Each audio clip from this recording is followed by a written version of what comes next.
E aí você está começando a hipnotizar alguém e olha para a pessoa e fala assim, e agora, que tipo de indução que eu vou usar? As induções rápidas, as de choque, ou aquelas mais lentas?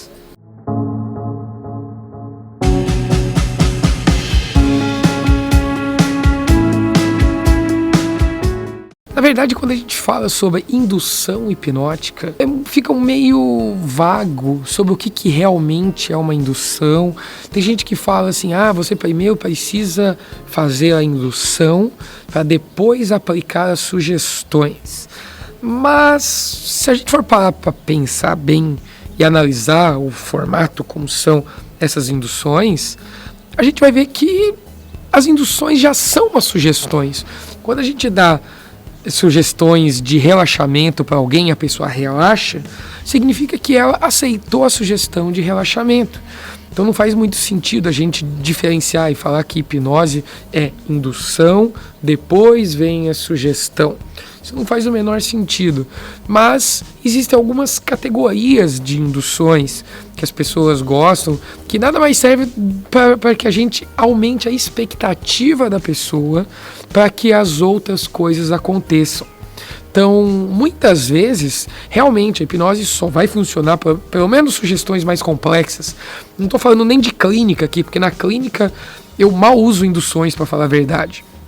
Quando a gente fala de hipnose de entretenimento, ou então aquelas sugestões mais complexas, como anestesia hipnótica, né, como controles mais fisiológicos para algumas coisas, a gente precisa que a pessoa se engaje no processo para que elas aconteçam.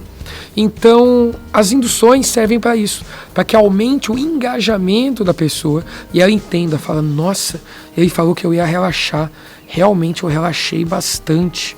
Então, logo, a mente acaba criando uma relação de causa e efeito, fala assim, bom, se ele falou que eu ia relaxar e eu relaxei, então logo as outras coisas que forem ser propostas a partir de agora, pode ser que também funcione. Então a pessoa se abre mais, a gente consegue rebaixar ainda mais a faculdade crítica, né, o funcionamento do nosso córtex pré-frontal e fazer com que sugestões mais complexas aconteçam. Então existem formas de se fazer essa indução.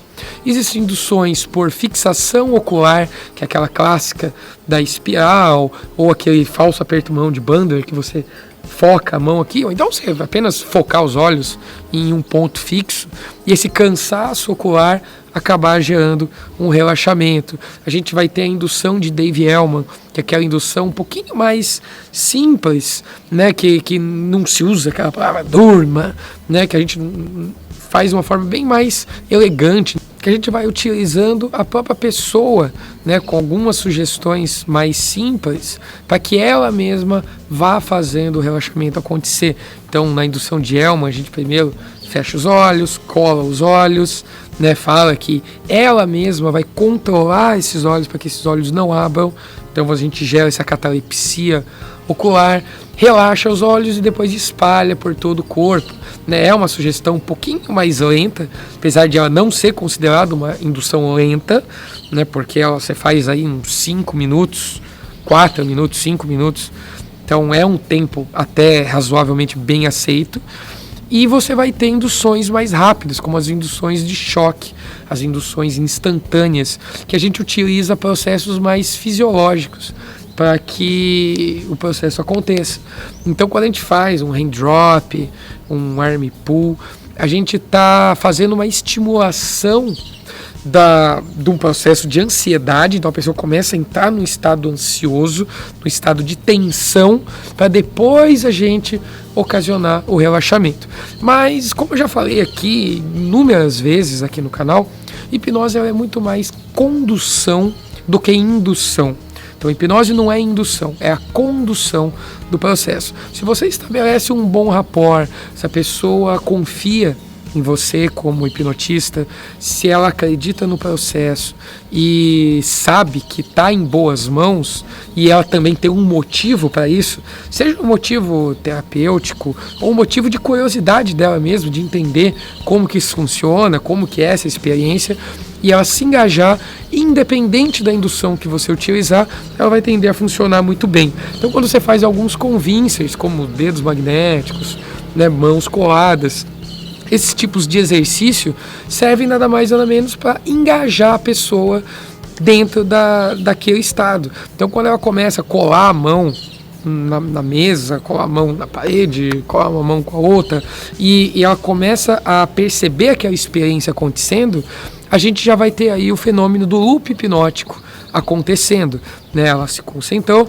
a imaginação não diferencia o que é real, o que é imaginação, então transforma tudo aquilo em realidade e ela vai ter aquela experiência. Então, a partir mesmo de um convincer, de um teste de suscetibilidade, né, seja ele qual for, dedo, mão colada, mão magnética, livros e balões, seja ele qual for, a mente da pessoa já vai estar engajada. Então, a partir do momento que ela começa a ter aquela experiência, você já pode emendar numa outra indução e fazer ela acontecer. Então, ela está aí com a mão colada, você fala assim, tudo bem, agora eu vou estalar o dedo, as mãos vão descolar, os olhos vão fechar e você vai relaxar. E você já emenda esse convincer com uma indução, e ela também tende a funcionar muito bem. Então, esquece essa besteira de indução rápida, indução lenta. Se preocupe apenas em gerar engajamento e estabelecer um bom rapport. A sua forma de hipnotizar vai melhorar muito com isso. Então, se você conhece alguma outra dica, deixa aqui nos comentários também, se inscreve aqui no canal, deixa seu like aqui no vídeo e conta aqui pra mim, que tipo de indução você mais usa? Conta aqui, que tipo de indução você usa, qual que funciona melhor com você, se tem alguma preferência, conta aqui pra gente e até o próximo vídeo.